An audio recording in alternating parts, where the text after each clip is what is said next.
selamat datang di channel YouTube Mas Wahid. Saya Brenky dan di belakang saya ada Yaris E manual atau Yaris Bakpao.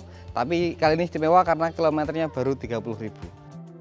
Menyegarkan kembali ingatan kita tentang Yaris Bakpao nih. PT Toyota Astra Motor pertama kali memperkenalkan Yaris Bakpao dengan kode bodi NCP91 pada tahun 2006.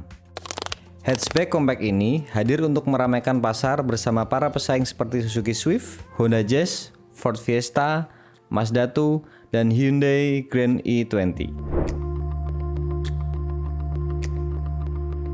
Bentuk ikoniknya dinamis dan membulat pada bagian eksterior sehingga dikenal sebagai Yaris Bakpao. Kali ini kami hadirkan Toyota Yaris Facelift tipe E tahun 2012 dengan kilometer 30.000. Wow, luar biasa untuk mobil setua ini ya. Pada tipe E ini, perubahan dari tipe sebelumnya ada di bumper depan, headlamp, stop lamp, dan body kit yang tentu jadi tambah keren.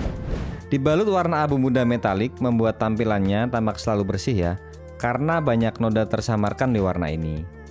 Tapi jangan malas merawat dan mencucinya ya, karena mobil ini tetap bisa kotor. Yaris tipe E manual tahun 2012 dipasarkan dengan harga baru berkisar antara 200 jutaan. Harga bekas saat ini berkisar antara 125 jutaan bergantung dengan kondisi dan kelengkapannya ya. Kalau boleh jujur, mobil ini imut banget gak sih? Bentuknya kan lucu bulat gitu-gitu ya teman-teman. Dimensi panjangnya di 3,7,5 meter, lebar 1,7 meter, dan tinggi kurang lebih 1,5 meter. Membuat mobil ini tampak membulat. Ya bener sih kalau orang bilang mirip kayak bakpao. Desain eksterior seperti ini mungkin agak sulit untuk disukai, butuh waktu untuk terbiasa dan menyatakan suka. Seperti saya.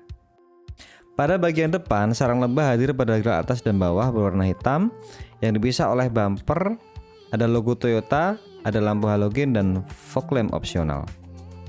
Untuk unit ini, bagian depan tampak mulus ya, bodi masih kencang dan rapat. Pemilik sebelumnya merawat dengan cukup baik mobil ini. Beralih ke samping, mobil ini memang tampak kurang maco.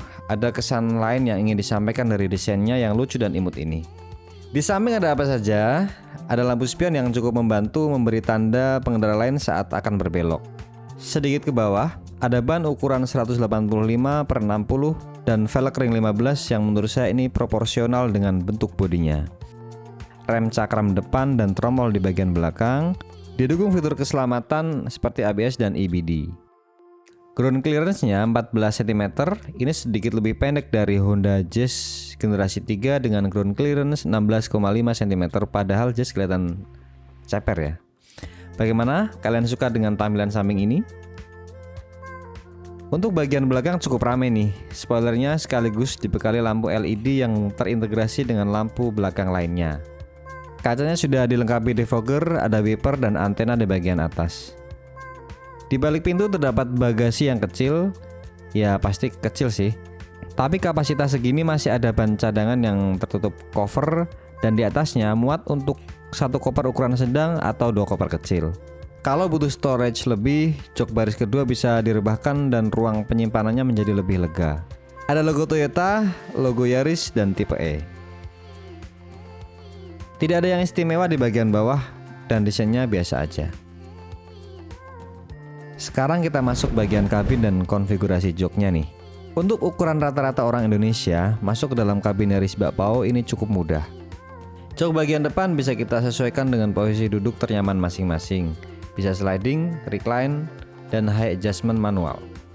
Headrestnya oke, sabuk pengamannya sudah dilengkapi high adjustment. Untuk pengaturan setirnya baru bisa tilt steering aja ya.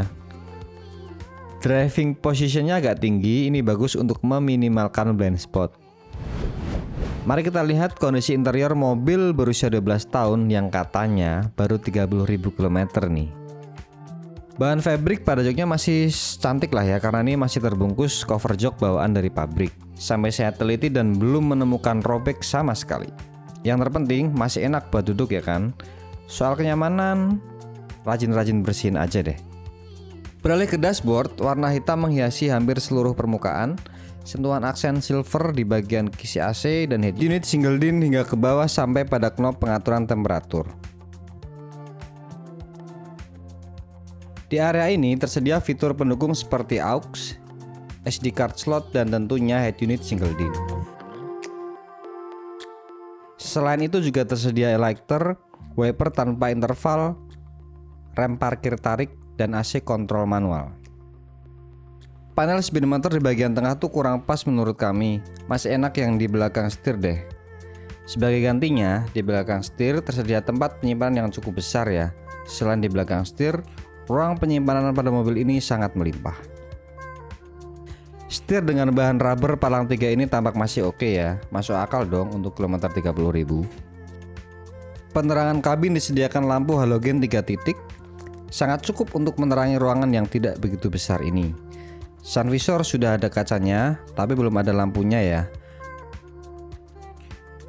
Fitur lainnya standar aja, kalau bagus nanti harganya mahal. Hehehe.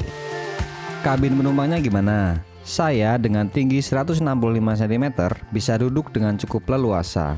Formasi keluarga kecil bahagia menjadi salah satu target market untuk mendapat potensi kenyamanan maksimal dalam kabin Yaris Bakpao ini. Fitur keamanan standar sudah ada di mobil ini, antara lain rem cakram, tromol, ABS, sensor parkir, seat belt, dan 2 titik airbag. Yaris tipe E 2012 manual transmission ini dibekali kapasitas mesin 1500 cc dengan tenaga maksimal di 142 horsepower dengan torsi 140 Nm berpenggerak ke depan.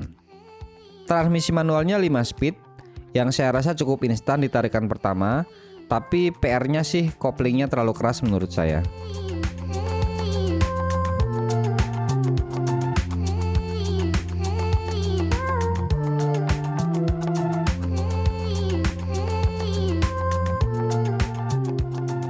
Yaris Bakpao ini merupakan unit CKD atau completely knocked down, alias diimpor langsung dengan keadaan komponen lengkap namun belum dirakit.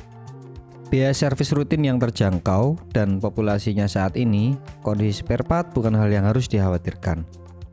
PR jangka panjang yang wajib teman-teman perhatikan di Yaris Bakpao ini adalah biasanya AC yang kurang dingin di pemakaian kurang lebih 5 tahun dan cek kaki-kaki terutama bagian rekstir setelah pemakaian kurang lebih 5 tahun. Berikut kekurangan yang bisa dirasakan semua orang.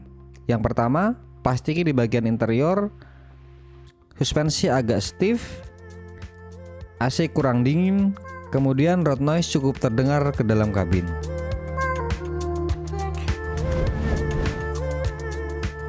Dengan tampilan semulus ini, menurut kalian ini kilometer 30.000 beneran bukan? Teman-teman, salah satu kelebihan mobil ini adalah compact. Jadi untuk anak muda yang sering pergi-pergi ya kemanapun, jadi agak easy going karena gang sempit kayak tadi pun masih bisa dilalui. Kemudian BBM-nya irit 1:15, mampu lah kayaknya. Kemudian tadi kan ini udah kedip-kedip 3 hari yang lalu ya, masih bertahan sampai sekarang dan belum saya isi BBM. Walaupun kita pakai muter-muter di sini masih nggak worry gitu loh, masih aman.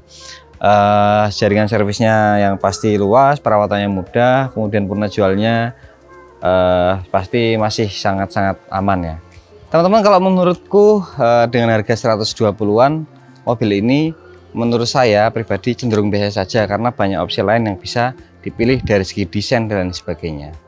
Bahkan ada yang jual Yaris dengan harga yang sangat tinggi, menurut saya juga cenderung overpriced menurut saya pribadi, karena di segmen yang sama mobil lain juga banyak sekali opsinya, misalkan bisa Mazda 2, misalkan bisa Kia Rio, ataupun bisa Hyundai Grand Avega. Kalau menurut kalian gimana?